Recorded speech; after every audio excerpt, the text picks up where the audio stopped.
Right. అలాగే movie Janata garage అనగానే first NTR, తర్వాత కొరటాల శివ గారు, the third person is Mohan Lal గారు.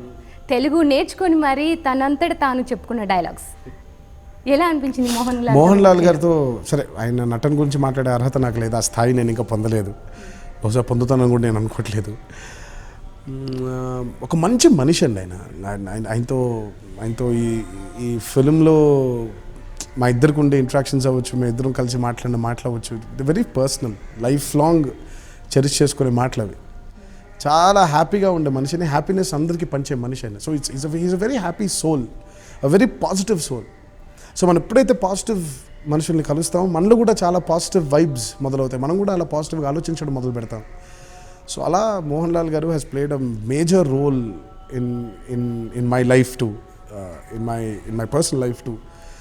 ఆయన దగ్గర ఆనందంగా ఎలా ఉండాలి, ఉన్నదాంతో ఎలా తృప్తి పడాలి, తృప్తి పడితేనే ఆనందంగా ఉంటాం కదా అనేది నేర్చుకో.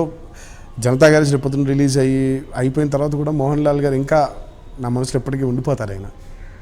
So it was thanks to Shiva garu and thanks to Janatha Garage as a script for giving me an opportunity to interact with such a humble soul, such a happy soul.